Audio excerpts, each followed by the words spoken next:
Well, good evening, everyone. Just one announcement as we get started on this evening. On Wednesday, May 21st at 7 o'clock in Demery Hall 150, the MTV True Life documentary, I'm Coming to America, What Would It Be Like to Start All Over in a New Country, will be presented. Urban Involvement, a program of ASSP and the Perkins Center, will be showing I'm Coming to America, a documentary about a 21-year-old Burmese man and his family as they make the transition from a refugee camp in Thailand to their home in Dallas, Texas. That's Wednesday, May 21st at 7 o'clock, Demery Hall 150. Well, welcome. Hopefully everyone has found a seat. There are a few up here on this end as people walk in. My name is Tally Harrison. I'm director of the John Perkins Center at Seattle Pacific University. We would like to welcome all of our friends and visitors, guests, alumni, students, staff, and faculty. Grateful for our president being able to join us. Dan Martin, raise your hand, everyone can see you. Tonight's forum is co-sponsored by the Perkins Center for Reconciliation and the Center for Faculty Scholarship and Development with Dr. Margaret Diddams, who's in the back. Thank you. And it features the new book by SPU English Professor Extraordinaire, as I like to call her, Dr. Kimberly Segall. Yes.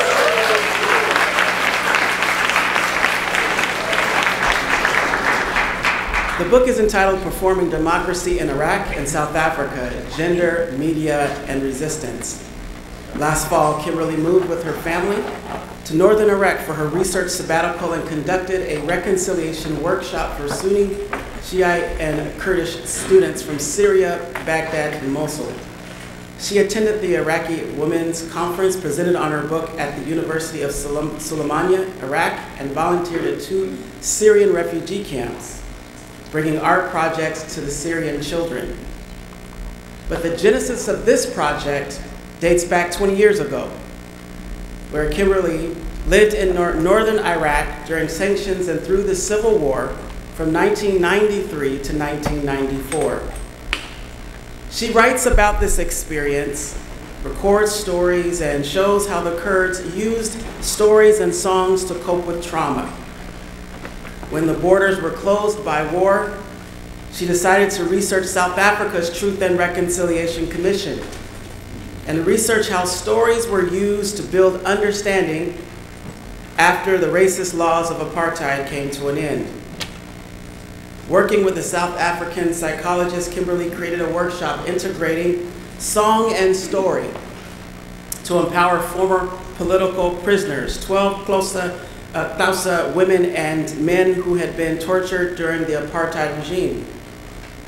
Kimberly began studying abroad.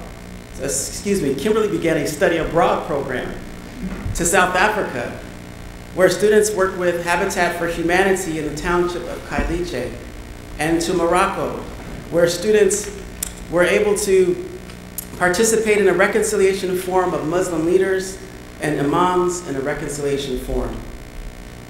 In 2008, Kimberly became concerned with the refugee crisis, with 1 out of 5 Iraqis displaced. So she invited Beth Farmer, a Lutheran Refugee Services worker, to speak on campus.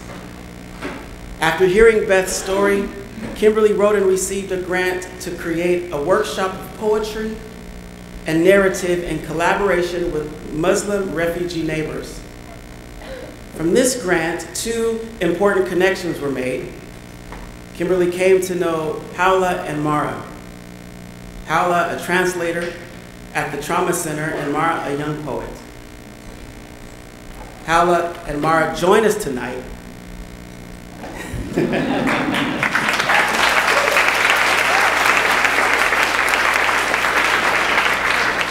And this is not their first time with us.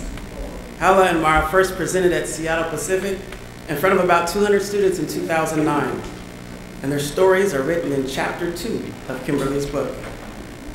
Their selection of stories and poems to read and to respond to will be featured in tonight's presentation. Also, in response to tonight's presentation, Andy Larson will join us. Arsalan Bukhari as well. Andy gathers churches and mosques together for conversations and uses photography as a form of visual reconciliation with photos of Palestine, as you saw as you entered the building. Andy and I have worked together in the Perkins Center for several events, as well as Arsalan. It's good to have you here today. I've asked Kimberly to start our time out with a brief introduction of her book on performing democracy, which is available for sale after the event. Her book is published by Syracuse University Press, who specializes in peace and conflict resolution and gender and culture. Thank you, and let's get started. So, in itself, this is a reconciliation workshop where we gathered together, and the first time we met, we read a lot of poems and talked about them, and Marwa and Khawla chose poems. This time we met, and they chose completely different poems. And so tonight you will be hearing from poets like Mona Helmi, Danya Mikkel, and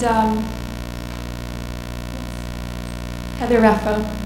So they're going to read selections from their poem, and then at the end, Khawla is going to talk about her own work as a counselor and translator with refugees, and Marwa is going to share with you pictures, a video that she's created of Iraq, and her own poetry. So let's begin.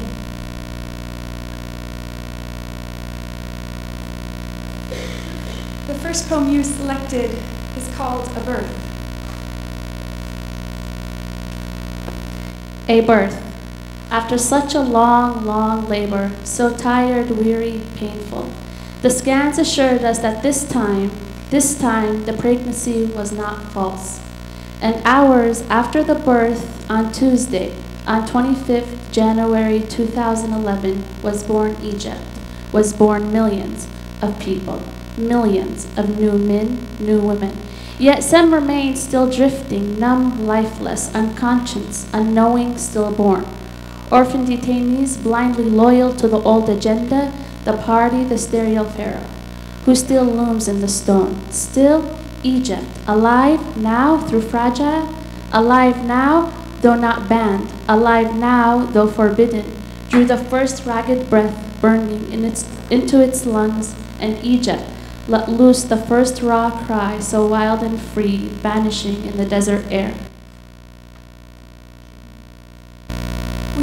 What was it like for you to watch these images of protest on television, and how do you respond to this criticism that somehow democracy is not compatible with Islam? First of all, Islam is democracy and freedom. And it's very powerful to watch the Middle East finally fighting for the right to vote, the right to speak. And because Islam allowed it many, many years ago, but the culture and the rulers, when you put somebody in power, it stops people from wanting to do anything they believe in. And to be able to see that Egypt and Bahrain and Syria and Iraq and all these countries are able to speak about freedom, it gives me it makes my heart it gives it hope that there's a chance for the Middle East to be a better place. You selected this next poem about refugees. Will you read it for us? I'm going to read it in Arabic. I hope you heard Arabic before someone speak it. So, and Marwa will tell you in English, so you're not going to wonder what she's saying. لا تسألني، لا أتذكر كم المسافة التي مشوها تحت الشمس أو عدد الذين ماتوا. لا أتذكر أشكال القوارب أو عدد المرات التي توقفنا بها. كم عدد الحقائب التي حملوها أو كم عدد الحقائب التي تركوها خلفهم. إذ جاءوك مشتكين أو لا، كفي عن أسئلتك يا أمريكا. مدي يدك للمتعبين على الشاطئ الآخر. مدي يدك بدون أسئلة أو قائمة انتظار. إذا خفيت روحك يا أمريكا، ما الفائدة إذا استحوذت على العالم بأكمله. Don't ask me. I don't remember how long they walked under the sun or how many died.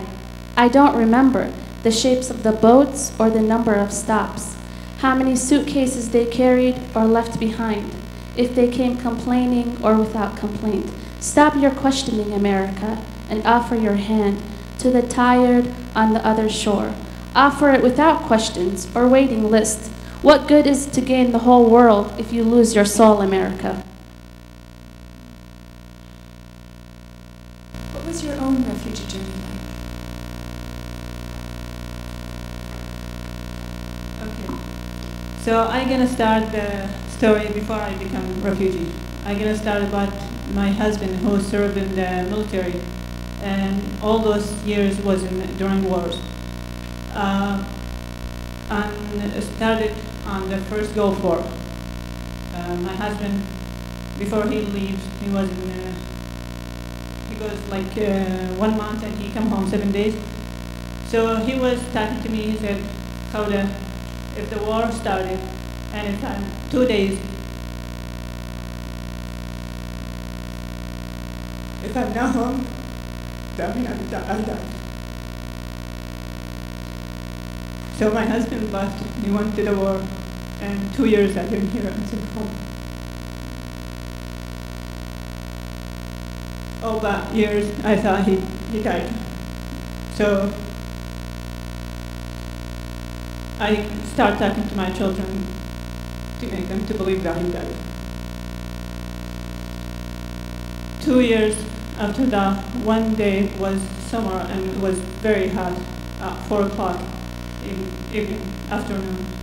I got a letter from a child and telling me, this letter for you, and if you want to respond tomorrow at the same time, at the same place. I read the letter, is from my husband. He was captured at the Saudi Arabia, at the concentration camp. And then, so the journalist found, I was happy, but at the same time, I couldn't tell my children he's alive. 2 years after that, I was at my, by the way, that time was very difficult for me and my children. We have to move from one place to place because we are in danger. He was the general in the military, and they concern him. He's run away from the military, and they keep asking me. And if they get hold of me and my children will be in the prison. So keep going from one place to the other through my family. One day I was at my uncle's house and the phone rang. And my uncle picked it up and he said, Khawla, this call for you.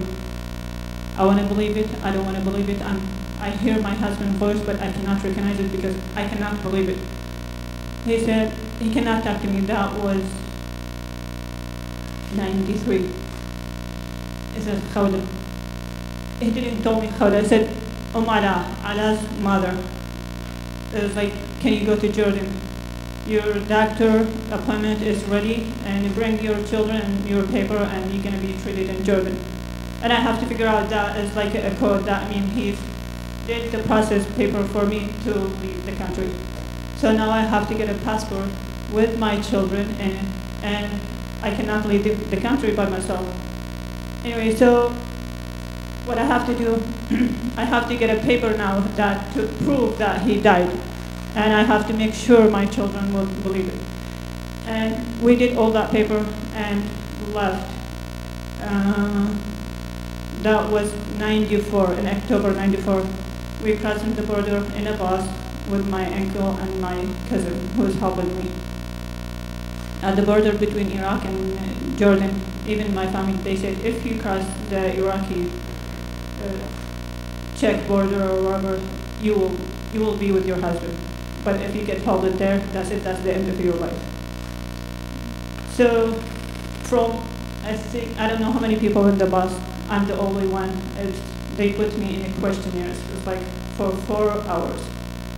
And why you're here? Why is your children with you? And it's like, at the passport, they did say she's with her children, her husband, and then like they crossed it and they said her uncle and her children with her. And that's the mistake. The passport agency did it, and it's like I have to stay. It's like, but that is the most fearful time I went through during those 4 hours, and I thought that's the end. And I keep remembering my dad's words. It's like he said, "If you pass that, I will get to my husband." Anyway, it's like I passed to Jordan, and right when I got to Jordan, I told my children that we're going to see you, Dad. They're shocked. they don't know. They're like, what? What are you talking about? Like, you just make us to believe he died. It's like he's talking about it, and it's like now you said, oh, nice to we're gonna see him. At that time, I started talking to him without code, without anything. We came and we got our approval on visa as a refugee. And February of '95, I came to Seattle. And that's another journey in my life. I don't know any English. I don't know the culture here. I don't know any people here. It's like, I heard there is an Iraqi here, but I don't know. It's like between believe it and not believe it. Anyway, so in Jordan, they scared me more. I was like, okay, you go into America. Make sure you hold your children. Don't worry about your luggage or anything. I was like, because right when you enter the airport, your children is going to be kidnapped if you don't hold them. And I was like, great. Is that where I'm going to get my children? Anyway, and for my good luck, of course, my husband and his friend, they were all in one different side, and I was arrived in different, like for example, if they were waiting on Delta, like before September 11, we could go by the gate. So they were in different side, and I was looking, holding my children and walking in the airport. I don't speak any, maybe 1 or 2 or 3 words the most. So, and I see someone walking really fast, and he's saying, "Assalamu alaikum." I was like, please, do you speak Arabic? Can you help me? And I was like, yeah, I speak Arabic. I was like, who you are? I was like, are you mother of Alia? And I was like, yes. He's like, everyone looking for you. Are you really? How many Muslim women is covering at the airport walking? I was lost.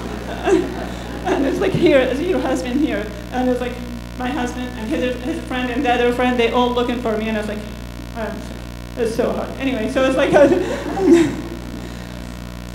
I came after we are at home, and it's like, my son, the younger one, everyone he saw at the airport, which one is my dad? Because he left when he was 6 months, sorry.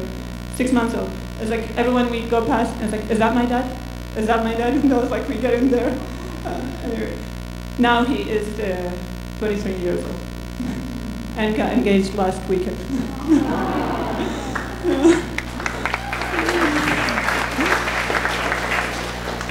So that's another journey. It's like, I promised myself, even with my heavy accent, but I promised to understand and speak English before them. I don't want them to speak that language where I don't understand what they say. And I got succeeded in that. So I started to go to school, and then I started working, which was my first job as a pharmacy assistant at Virgin Mason. And from there, it was like set session. It was like I cannot be a flexible job, so it was very hard to raise children and to be work mom in school. And then I worked as an interpreter for a few years. That's where I met with Beth, and I got the Lutheran Community Services. I worked with them in 2007. I started as an interpreter, and then from there I went to counseling programs. So that's my journey, and that's my story. Now I'm here, helping the refugee, counseling them, and help them through their trauma. And thank you for listening.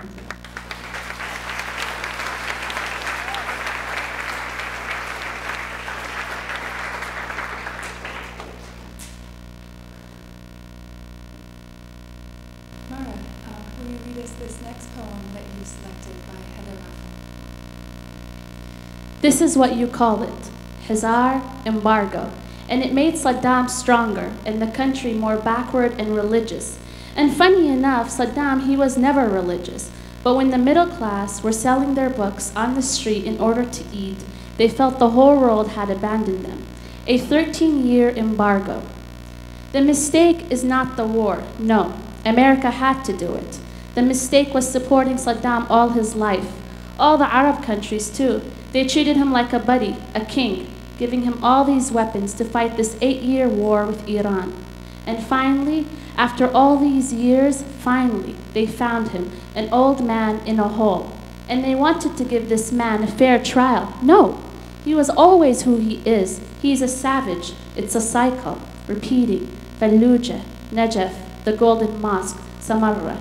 We are fighting for who they will trust. I don't believe anymore in revolution. Yani, it has to grow more deep-rooted.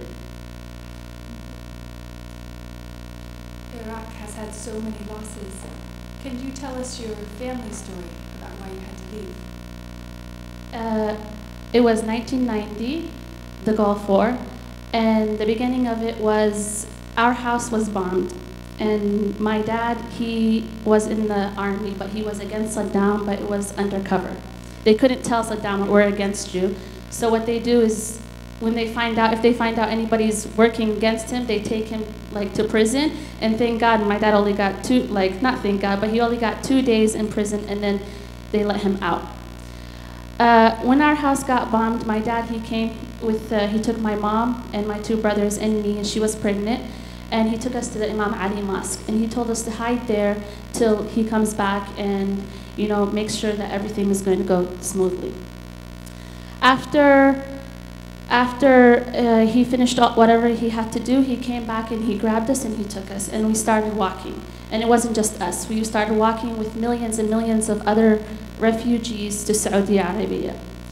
And there were many women, kids, young men, like many people, anybody that their house was bombed or didn't have a place to go, they just started walking to Saudi. And it's not 1 or 2 hours, you know, it's days and days of walking. And imagine a mother being pregnant, and probably not the only mom that was pregnant during the time. We landed in Saudi Arabia, and it was called Refugee, Rafha. And Rafha wasn't the best place to be, because it was camp and it was wired. We couldn't leave. Everything was wired. We couldn't leave or get out, and if you tried to pass the wired fences, you're going to get electrocuted.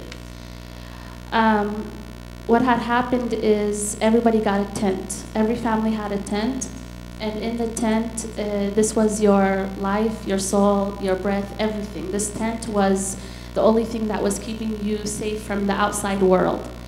And my mom and my dad, they always tell these stories, you know, because I always ask, because I was only 4. The things that I remember are like little flashbacks, you know?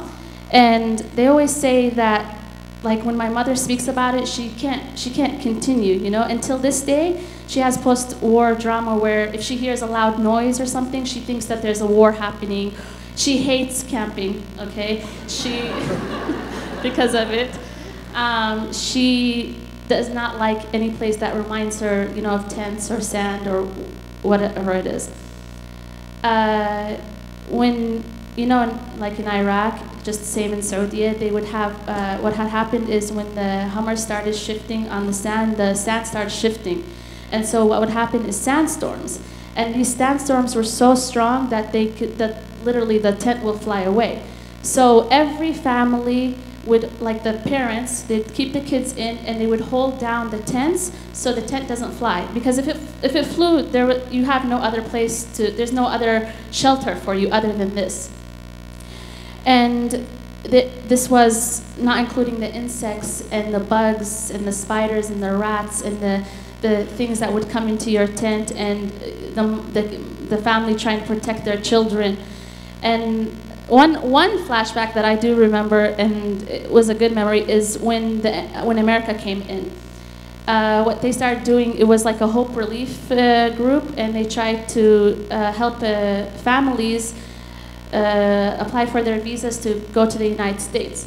And so 2 soldiers came up to my brother, and I can't remember till this day, me and my brother always fight about it, whether it was a banana or cookies that they gave us, but it was one of those. And my dad asking us what we wanted to be when we grow up, you know, because they didn't know if they were going to leave. It was you and your luck. You didn't know if you were going to be there forever or the next 10 years or, you know, tomorrow they're going to be like, okay, you guys are ready, you can go fly out. But luckily, my mom, she gave birth to my youngest brother over there, and he was really cute. And the American soldiers told him it was because he's really cute, we're going to go through it with your application. Yeah. And she spoke English, she translates, so that helped a lot. So we started working on the paperwork and everything, and we were actually one of the first, in 1992, we were one of the first group to land in the United States. And I remember the airplane and the people, and we're all like, "Where are we going? What's this new?" Nobody knew America. Like nobody knew where we're gonna put ourselves into. You know, new culture, new language, new people, new friends. Where my dad back in Iraq, he had his own store. Now he has to start with zero, nothing. You know, and he has 4 kids. Okay, and there's all these other people, older ladies, older men. Nobody knew what they were getting themselves into. All we knew is that there was going to be 2 people there that have lived in the United States for a very long time and spoke English, and they will be helping. So we landed in America, and like the beginning of it was we got our apartment and everything, and I remember they signed me up for 1st grade, and I walked into class. The first thing I did was cry. And they're like, "Why are you crying?" I didn't speak the language. I didn't know anything. And they took me back home. But after 22 years of being in the United States, I'm here. And my father, he started working, and he gave us a life that he said, "I want you guys to live the life that we couldn't have when we were young, you know? The freedom that you guys get today, we didn't have it. So I want you to have this chance." And we all grew up here, and we speak 2 languages. I graduated from Art Institute of Seattle with bachelor's in fashion design, and I write poetry about my country. I've been back to Iraq 2-3 times now, and it's totally like, it's something like, I remember when I first went back, and the way my mom, I think if you guys saw the picture up there, she kissed her mother because she hadn't seen her in 22 years, you know, or her sisters, or her brother, or any of them, and it was like they were meeting strangers. I didn't know I had cousins, to be honest with you. I always thought, you know, these are our friends, we live here, but I didn't know anybody back there, you know, and we always had 2 feet. Like I always told myself that I don't really, this is my home, but I have 1 foot in Iraq and 1 foot in America, you know, and I speak 2 different languages, and I'm very lucky, and yeah, this is my story.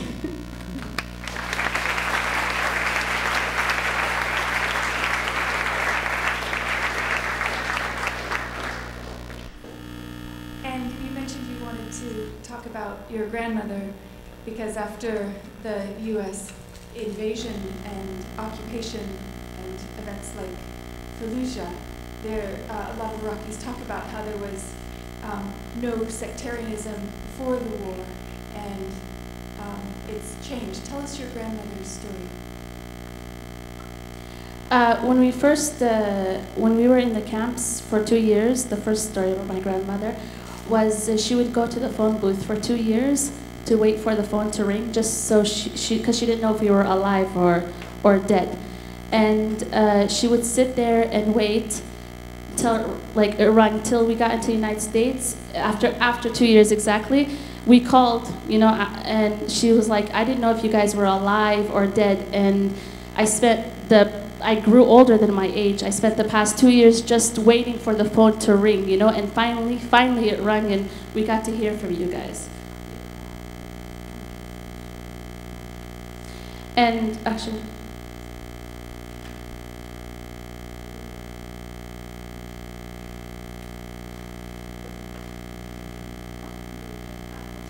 and now we'll have the poem on Bag of Bones. الحمد لله، لقد وجدت عظامه في الحقيبة أيضا التي تشبه بقية الحقائب التي في يد الآخرين. عظامه شبيهة بعظام الآلام المتناثرة في المقبرة، ليس كباقي. ما معنى الموت بهذه الطريقة في مكان الظلام منتشر؟ ما معنى أن تجد الشخص الذي تحبه في المكان؟ المعادلة الرياضية ستحل نفسها. ضرب موت شخص بالملايين لا يساوي وطن. لحين العظام في الحقائب، الحقيبة مليئة وآخرة فيها غيرها، ليس كبقية جيرانها محظوظة كما هي، جيرانها الذين لم يجدوا حقائب في أيديهم. What good luck! Alhamdulillah, she has found his bones. The skull is also in the bag in her hands. Like all other bags and all other trembling hands, his bones, like thousands of bones in the mass graveyard. His skull, not like any other skull, 2 eyes or holes with which he saw too much. What does it mean to die all this death in a place of darkness and silence? What does it mean to meet your loved ones now? With all of these hollow places, to depart without death or birth certificates, because the dictator does not give receipts. Now multiply this by death by millions to equal homeland. She has the bones in the bag, the full bag finally in her hand, unlike her disappointed neighbor who has not yet found her own. And I chose this poem because it reminds me of a true story, which is for one of my, 2 of them actually, second cousin to me, who disappeared after they went against Saddam Hussein. And their mom and one of them was married, and his wife, they would go for those graveyards, like they put thousands of people in the same place, bury them. And she goes every time, and they told them there's a new place have bones or bodies is buried in it, and she cannot find her anything from her children. So she did say it. It's like the other is lucky, who found at least a bone where they could bury it, and they go visit their graves. So, and those why people who is like the one who is married, even they couldn't get any ID. They couldn't get married at the court. Even when they have children, they cannot have a birth certificate. So that poem meant a lot and reminded me of that story.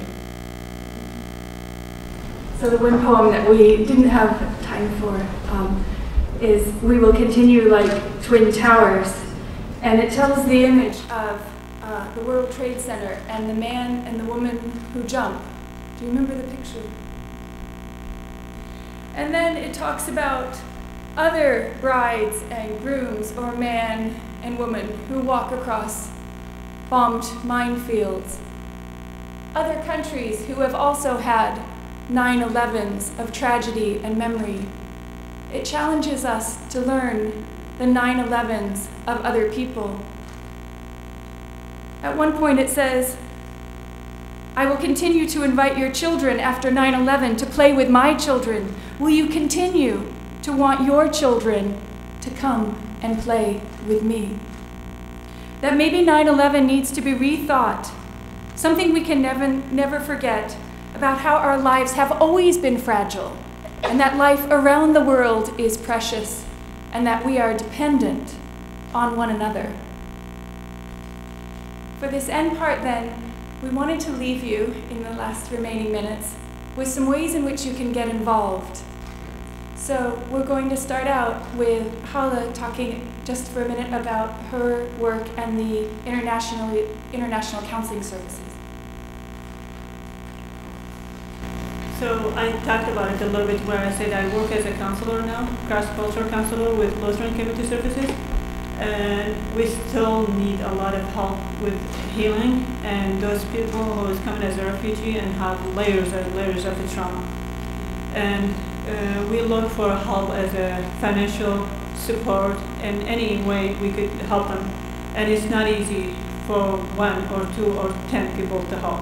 We want everyone to help us, and to help those people who need our help. And we have 2 other respondents who are going to talk about ways in which you can get involved.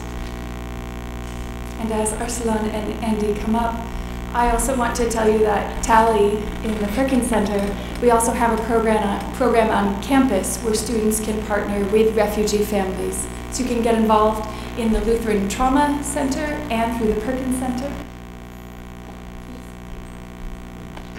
Good evening. My name is Arslan Bukhari. I'm with the Washington State chapter of the Council on American Islamic Relations, which is a Muslim civil rights organization. Most of our work involves defending the civil rights of those who are Muslims and those perceived to be Muslim. And we also do quite a bit of media work as well as political empowerment work among Muslim communities in the state of Washington for our chapter. There are quite a few ways of getting involved. We've been blessed with a number of SPU alum who have joined our staff in the past few years and who have also interned at our office, like Jessie Hampton did last year. Many of you might know her, as well as Jennifer Gist, Abigail Stahl, and you too can join their ranks. Our internships are listed on the internal internship listing website for school. And you can also go to our website, careseattle.org, C-A-I-R, Seattle.org. Just to give you a quick example of the work that we do, you saw the Images on Time covers. A lot of our work involves monitoring the Seattle Times coverage of Islam and Muslims, which itself has many areas for improvement. Our work does involve sensitizing media to how their photos can shape people's thoughts and minds about who Muslims are, who American Muslims are, and who Muslims are around the world. And you can make an impact with the media research and analysis internship at our office if that's your inclination. And we also have many more opportunities to get involved through volunteering, as well as many other ways. Again, our website is careseattle.org. We are the local chapter of CARE. There's chapters of CARE across the nation. So chances are, if you're from out of town and you're heading back home for the summer, there is going to be a CARE chapter near your city. Thank you.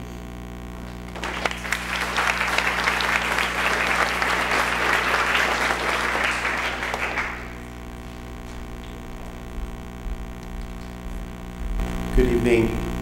I'm Andy Larson, and I was asked by Professor Kimberly just to say a few words and then also to mention something that I'm engaged in and very passionate about.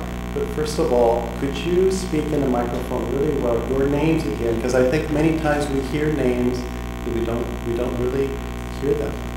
So, Marwa. can you repeat this? Marwa. Good luck with mine. Khawla. So I would invite as many as you can, if you're open to this, for people to come up and greet them. Gender greetings, this is something that I've learned by mistake in the mosque. Men don't greet women openly. They don't initiate that, so, but women, you can come and greet Marwa and Khawla. And thank you, Professor Kimberly, for opening the space to hear their stories. I really do think, and in my work, I'm an ordained minister, I've been a pastor, I'm an activist, I've served in the West Bank in the city of Hebron as a human rights violations observer, and currently I work with Peace Catalyst International. We work heavily with Christian and Muslim bridge building, so I do a lot of visiting mosques. Arsalan is a dear friend. We've done together what we call peace feasts, and this is a great way of just beginning to meet people and hear their stories over food. Who doesn't like Mediterranean food, especially? It's rising in popularity, I've noticed, in the Seattle area. But to break bread and to be over a table and to hear the stories and to begin to understand really the person and the human side of everything that we hear about in the news. One of the things that I work with and I seek to do, I speak a lot at churches, is to counter this whole thing of othering. And we so easily slip into stereotyping these women, stories of other people that we've heard from another community. And there's a certain matrix in our head, in our heart, that kicks in, that tells us that we should fear the other person, and it creates more division.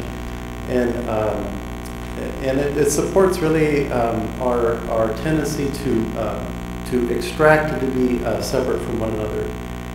But one of the things that I really believe that can cure this is to sit down with someone, to greet them, to learn their name, to hear their story.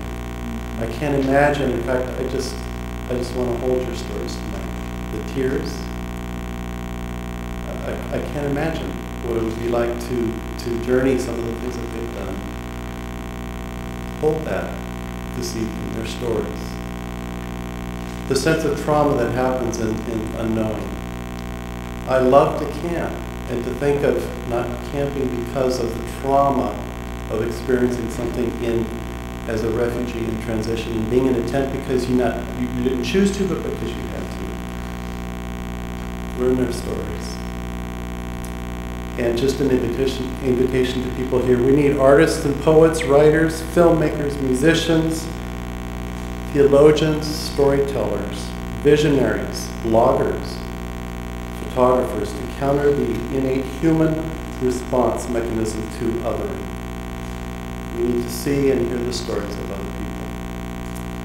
Thank you for being with you tonight. It's an honor.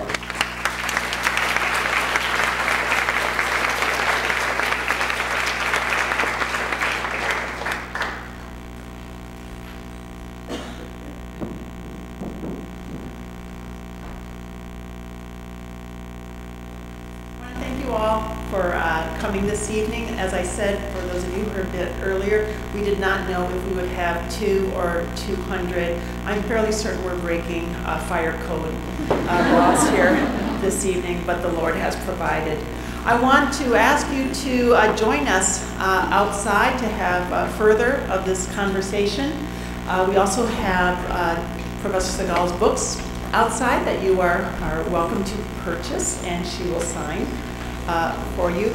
I also want to note that this evening was made possible through the funds we received from SPU for SERVE, which is spiritual and religious exploration, vocational exploration. We here at SPU believe deeply in vocational exploration, and reconciliation is a key way to explore one's vocation being more than merely one's paid employment. So please find time to speak with Tally Hairston with the Perkins Center and any of our guests, and I believe we did order cookies for about 150, so the first of you out there are welcome. God bless you and thank you for being here this evening.